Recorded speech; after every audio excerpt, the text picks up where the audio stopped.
Good morning, dear children. Once again, welcome back to the classes. In the last few classes, we were discussing chapter 1, representation of geographical features. Today also we will continue with the same chapter but with a new topic, that is interpreting contours on the topo sheet. Let us study about the contours.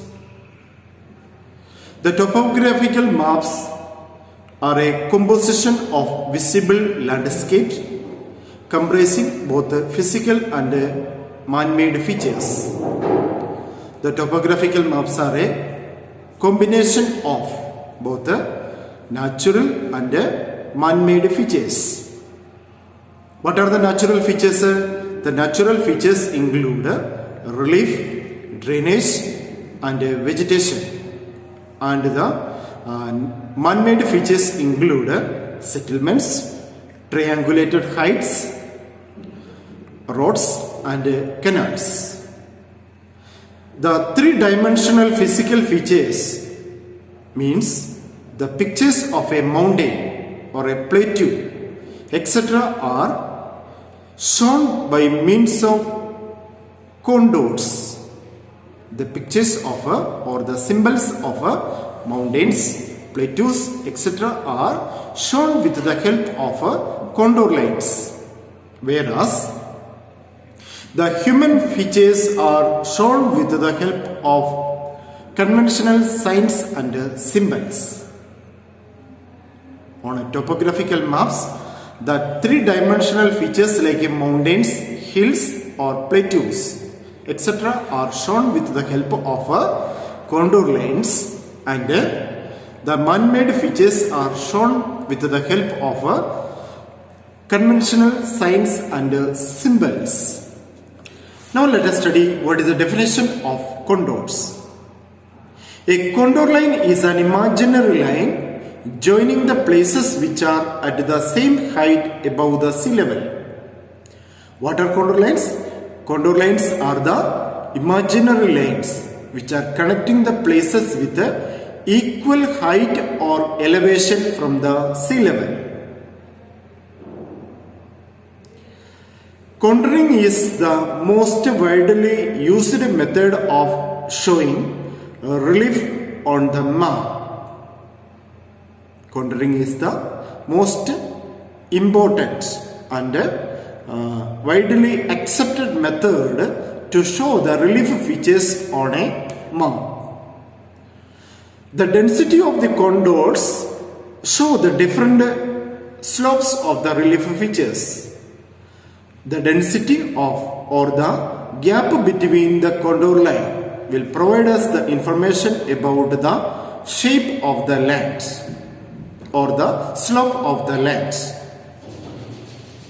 Index contours. To make the topographical map a distinct, every fifth line in the multiple of 20 is considered or drawn as a thick line, and this is called index contour. What is index contours? To make the topographical maps a distinct or a unique, every fifth line is considered the multiple of the 20 meter is drawn as a thick line. These thick lines are called index contour. Slope of the land is determined by the spacing. What is spacing? The space between or the distance between two consecutive contour lines. If the space or distance between the two consecutive contour lines are less, that means the land is a steep one. If there is a great gap between the contours, that means the land is a gently sloped. In this way, by looking upon the gap between the different contour lines, we are able to understand the slopeness of the area. if the contour lines are dense, which means the land is a steeply sloped. If the contour lines are not very dense, there is sufficient gap between the contour lines, which means the land is a gently sloped area. Now let us study how the different features are shown with the help of contour lines. First one, conical hills. What are conical hills? Conical hills are the hills which are in the shape of a cone. And a conical hill is shown by closed contours almost circular in shape. If the contours are very close and if they are circular in shape, we can understand that the relief is a conical hill. A volcanic cone or a volcanic mountain is an example of such a hill. Now let us see about the ridge. What is a ridge? A ridge or a mountain ridge is a geological feature consisting of chain of mountain or hills that form a continuous elevated crest for some distance.